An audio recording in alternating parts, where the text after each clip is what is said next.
ओम गणेशाय नमः। नमस्कार, मैं विनाश सिंह। आज हम बात करेंगे कन्या राशि, कन्या लग्न के जातकों के लिए कैसा जाने वाला है जून 2025 का महीना। जून 2025 में कुछ अच्छी चीज़ें हैं आपके साथ और कुछ नकारात्मक चीज़ें भी हैं। मिला जुला ही रहने वाला है ये महीना आपके लिए, क्योंकि मंगल आपके 12वें घर में जा रहे हैं। अब 12वें घर में अंगारक दोष बनने वाला है, हालांकि वो विपरीत राजयोग भी बना रहे हैं। सरल नाम का राजयोग बनेगा आपका, और शुक्र आपके लिए अष्टम भाव में आ रहे हैं, जो कि शुभ नहीं है उतना। मंगल का 12वें में जाना आपके लिए शुभ होगा, लेकिन शुक्र जो कि आपके भाग्य भाव के स्वामी और आपके धन भाव के स्वामी हैं, उनका अष्टम भाव में जाना ये शुभ नहीं है। क्यों? क्योंकि ये दुर्योग बनाता है। दुर्योग नहीं कहूँगा मैं इसको, और इसे आप एक तरह से निर्भाग्य योग कहिए, दरिद्र योग कहिए, दरिद्र योग भी कहिए या निस्सह योग कहिए, निर्भाग्य योग कहिए, क्योंकि द्वितीय भाव के स्वामी यानी नवम भाव और द्वितीय भाव के स्वामी हैं। एक तरफ से भाग्य और निर्भाग्य योग बनाता है, ये निस्सह योग यानी दरिद्र योग ही है। तो कुल मिला के शुक्र का जो ये पूरा महीना रहेगा आपके लिए बहुत शुभ नहीं रहने वाला है। और ऐसे में ऐसा व्यक्ति जो होता है धर्म के प्रति अनासक्त होता है, और धन उसके पास होते हुए भी निर्धनी हो सकता है। हो सकता है कि आपके पास बहुत धन हो लेकिन वो आपके काम ना आए, ऐसा भी हो सकता है। दरिद्र योग का मतलब ये नहीं है कि हमेशा आपका जेब खाली रहे। हाँ, जेब खाली भी हो सकता है कि हो सकता है इस महीने में आप पैसों के लिए परेशान हो सकते हैं, कर्जे मांग सकते हैं, मतलब परेशान हो सकते हैं। और वैसे भी राहु और केतु का जो गोचर है आपके लिए, राहु और केतु का गोचर है तो उत्तम आपके लिए, जहाँ सर्वथा अच्छे माने जाते हैं, लेकिन अच्छे माने जाते हैं जहाँ वहाँ भी उनके कुछ दोष होते हैं। जैसे कि आप देख रहे होंगे राहु का षष्ठ भाव में आना, ऐसे जब तक शत्रुओं से परेशान ना होते हुए भी यदि आपके चंद्रमा कुंडली में पीड़ित हैं या बली नहीं है, तो अज्ञात भय शत्रुओं के लिए आपके मन में रहेगा, या किसी बीमारी को लेकर आप डरते रहेंगे। चंद्रमा अष्टम में है अगर आपके शत्रु, और राहु जो आपके षष्ठ में है, तो कहीं ना कहीं आप ऐसी बीमारियों को कल्पना से प्रकट कर लेते हैं अपने अंदर, जो है भी नहीं आपके या आने नहीं वाली। सोच लेंगे और टेस्ट भी करा लेंगे, कहीं ये तो नहीं, कहीं वो तो नहीं। तो ये चीज़ें भी हो सकती हैं आपके साथ। मंगल अभी तक तो आपके लिए एक तरह से विपरीत राजयोग पहले भी बन रहा था। विपरीत राजयोग तो नहीं कहूँगा मैं, दरिद्र योग ही बन रहा था। अष्टम के स्वामी हैं, अष्टम के स्वामी मंगल जाके आपके बैठे हैं एकादश में नीच के, और वहाँ से धन भाव को देख रहे हैं। तो पैतृक संपत्ति का कुछ मैटर होगा आपका, कहीं ना कहीं कुछ ना कुछ आपको नहीं तो आपके बड़े भाई को लाभ हुआ होगा। किसी पैतृक संपत्ति का लाभ आपको, परिवार में लाभ हुआ होगा, धन लाभ। हो सकता है आपको ना हुआ हो, आपके पास धन ना आया हो, आपके बड़े भाई के पास आया होगा। अब मंगल जब द्वादश में चले जाएंगे, अभी तक तो 2, 5, 8, 11 का संबंध बना रहे थे, कुछ ना कुछ लाभ करा ही रहे थे, आपके कार्य क्षेत्र में भी आप आगे बढ़ रहे थे। तो मंगल का गोचर आपके लिए विशेष अच्छा या बुरा नहीं होने वाला है। क्यों? क्योंकि मंगल आपके थर्ड हाउस के भी स्वामी, थर्ड हाउस के स्वामी का 12वें में जाना बहुत शुभ नहीं माना जाएगा आपके छोटे भाई बहनों के लिए भी, और आपके स्वयं के यात्राओं के लिए भी परिश्रम करना पड़ेगा आपकी अगर यात्रा करते हैं तो। हाँ, दूर यात्रा करने के लिए ठीक है समय, तीर्थ यात्रा वगैरह करने के लिए, लेकिन धार्मिक यात्राओं के लिए तो समय अच्छा है, अनुकूल है। अब चूँकि अष्टमेश भी हैं, अष्टमेश का 12वें में जाना फिर विपरीत राजयोग है, लेकिन एक तरह से दुर्योग है, एक तरह से राजयोग वो बहुत ज़्यादा मैटर नहीं करता। मैटर है कि अगर आप क्रोधी स्वभाव के हैं, आपकी कोई लीगल डिस्प्यूट है, या आप नशे के लती हैं, तो अपने क्रोध में, अपने नशे की हालत में ऐसा कुछ ना करिएगा कि आपके जेल जाने की योग बन जाए।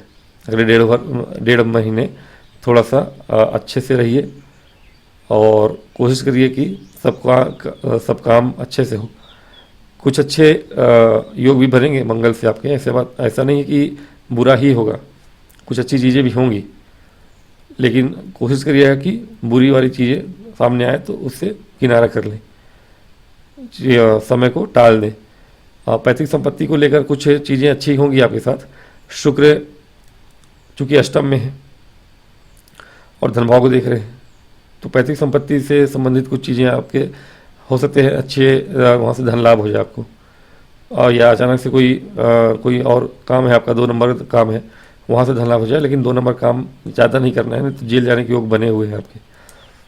सबसे अच्छा गोचर आपके लिए किसके लिए है? कार्य क्षेत्र के लिए, नौकरी पेशा लोगों के लिए, नौकरी पेशा लोगों के लिए, और मैं कहूँगा कि व्यापार के लिए भी अच्छा है। व्यापार में थोड़े संघर्ष देखने को मिल रहे होंगे आपके, काम जितना कर रहे हैं उतने लाभ हो रहे हैं नहीं हो रहे हैं, लेकिन कार्य क्षेत्र में बहुत तेज़ी से आगे बढ़ने के योग है। क्यों? क्योंकि आपके लग्नेश और कार्य क्षेत्र कर्म भाव के स्वामी दोनों ही बुध हैं, जो कि 6 जून को आपके वहीं पहुंच जाएंगे जहां उन्हें पहुंचना है, यानी कि राजयोग बना रहे हैं। अब राजयोग बनाते हुए बुध 16 दिनों के लिए आपको ये जो लाभ है वो देंगे, और उसमें से भी अगर आप बात करें जो मुख्य एक हफ्ता होगा वो होगा 15 जून से 22 जून तक का, क्योंकि अभी सूर्य महाराज आपके 12वें के स्वामी हैं, 9वें भाव में बैठे हैं, वो भी दुर्योग ही बना रहे हैं। हालांकि बाद में भी वो 10वें भाव में जाएंगे, 12वें के स्वामी हैं।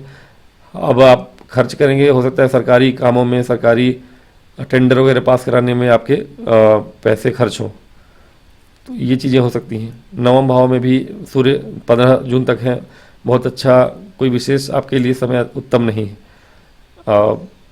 आप अपने धर्म से थोड़ी सी हट सकते हैं, जो आप रेगुलर करते आए हैं। हो सकता है आप बहुत धार्मिक व्यक्ति हों, आध्यात्मिक व्यक्ति हों, लेकिन अपने धर्म से विलग हो सकते हैं।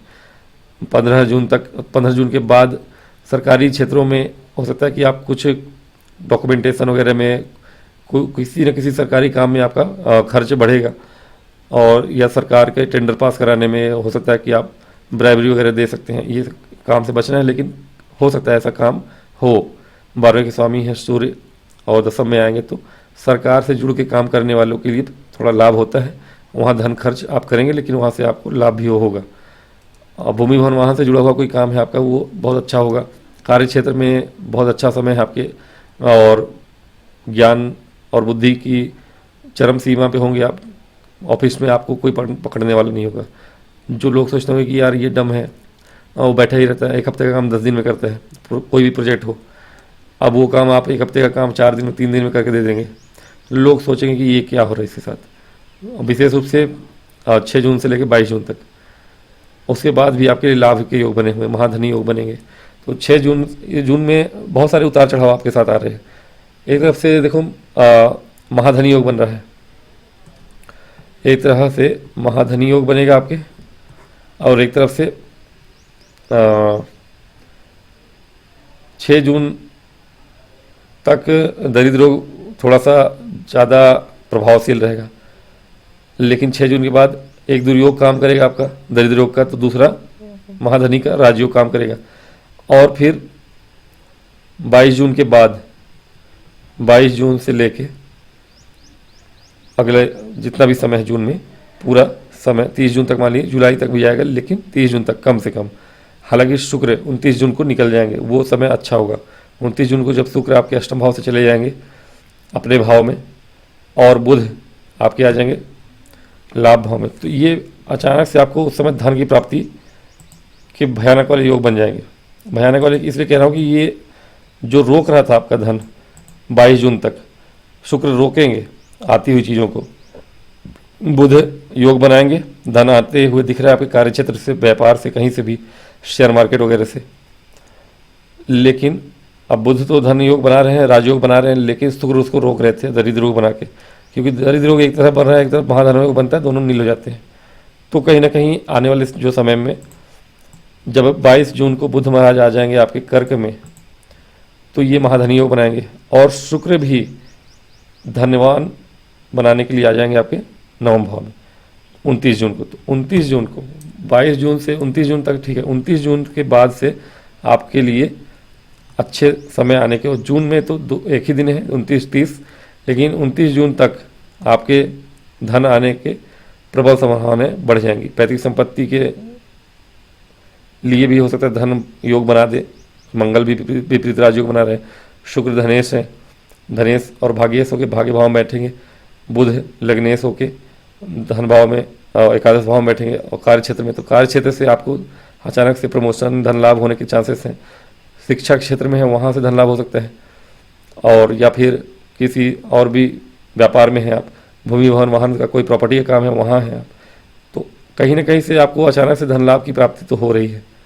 और ये योग बनेगा इस महीने के अंत में। योग बनने शुरू हो जाएंगे आपके 6 जून से ही, लेकिन वो आते आते रुकेंगे 22 जून तक, 22, 28, 29 जून तक आते आते, इस महीने के अंत आते आते 29-30 2 दिन में वो बड़ा समय आ जाएगा जब आपके वो धन प्राप्ति हो जाए। तो समय ये महीने में अंतिम में जाके आपके लिए बहुत ही अनुकूल हो जाएगा। हाँ, मंगल फिर भी आप 1-1.5 महीने वहीं हैं 12वें घर में। कोशिश करिएगा अत्यधिक व्यय ना हो, क्रोध ना करें, और कोशिश करिए कि ऐसा कोई 2 नंबर का काम ना करता हूँ जिससे आपको जेल का मुंह देखना पड़ेगा। सरकारी कार्यों में खर्च होंगे आपके, नो डाउट। और रोग ऋण शत्रु से परेशान तो ज़्यादा नहीं रहेंगे आप, निद्रा से परेशान रह सकते हैं आप, और अनिद्रा से, एक्चुअली अनिद्रा से ये परेशानी हो सकती है आपको, और वहाँ से आपको कोई परेशानी हो सकती है, बीमारी हो सकती है। वो आपके लिए एक चैलेंज होगा कि अनिद्रा का शिकार ना हो आप, पूरी नींद लें आप, जिससे कि आपको कोई नया परेशानी ना हो, बीमार ना हो आप उससे।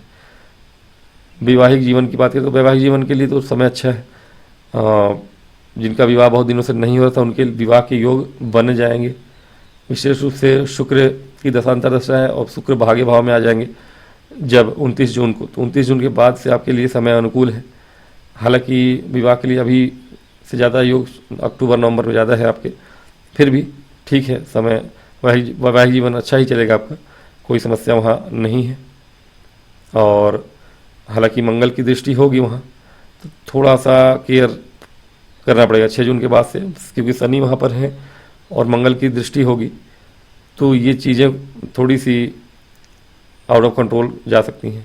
तो कोशिश करिएगा, पार्टनरशिप में व्यापार है या वैवाहिक जीवन है, थोड़ी समस्या हो सकती है। स्टूडेंट्स की बात करूँ, स्टूडेंट्स के लिए तो समय बहुत अनुकूल है। एग्ज़ाम वगैरह है कोई, जो मर्जी वो करिए, जो मर्जी एग्ज़ाम दीजिए, पास होना है आपको। कंपटीशन है कहीं भी है, कार्य क्षेत्र में है, कोई टेस्ट है, इंटरव्यू है, ऑफिस में ही अपने प्रमोशनल इंटरव्यूज़ हैं आपके, और जॉब बदलना चाहते हैं, कोई भी इंटरव्यू हो, क्रैक करने के लिए आप बैठे ही हैं, आपको कोई रोकने वाला नहीं है। इस महीने कहीं भी कोई भी इंटरव्यू देंगे आप, क्रैक करेंगे, कोई भी एग्ज़ाम देंगे क्रैक करेंगे। तो ये समय स्टूडेंट्स के लिए या इंटरव्यू देने के लिए किसी भी तरह की जॉब में बहुत उत्तम है, और सफलता प्राप्त करेंगे आप। तो मोर और लेस 2-3 चीज़ें हैं, कुछ मतलब मिला जुला है। मैंने कहा कि कुछ बहुत बुरा नहीं है, और बहुत अच्छा होने के लिए ये महीने का अंत आते आते बहुत अच्छा होगा आपके साथ। तो अच्छा होने की संभावनाएं महीने के अंत में है, बुरा कुछ विशेष है नहीं, जैसा है वैसा है। थोड़ी सी क्रोध पे कंट्रोल रखिएगा, और 2 नंबर का काम है तो मत करिएगा, और सरकारी कार्यों में खर्चे करने भी हैं तो सोच समझ के करिएगा, ऐसे ही कहीं नहीं करिएगा। तो समय अच्छा है, अनुकूल है। उपाय के हिसाब से मैं देखूं अगर, तो आप बजरंगबली की पूजा तो अवश्य करिए, हनुमान चालीसा पढ़िए, और गणेश जी को दुर्वा चढ़ाइए। गणेश जी के बीज मंत्र ओम ब्राम रीम ब्रोम साबुधाय नमः, बुध का मंत्र बोलिए, और बस बहुत सी चीज़ें बताने की कोई ज़रूरत भी नहीं है। सब कुछ भी करने वाले कर लेते हैं, नहीं करने वाले तो कुछ भी नहीं करेंगे, नहीं तो करने वाले तो बहुत कुछ कर लेंगे। तो अगर आप करने वाले हैं तो विष्णु सहस्त्रनाम, दुर्गा सप्तशती, ये सब कुछ पढ़ा करिए, सुंदरकांड पढ़ा करिए। समय है तो, समय नहीं है तो सिर्फ हनुमान चालीसा पढ़ दीजिए, शंकर जी को जल चढ़ा दीजिए, बहुत है। तो आज के लिए इतना ही, मिलूंगा नेक्स्ट वीडियो में, तब तक के लिए मुझे आज्ञा दें। और यदि वीडियो पसंद आए तो लाइक करें, सब्सक्राइब करें। ओम गणेश।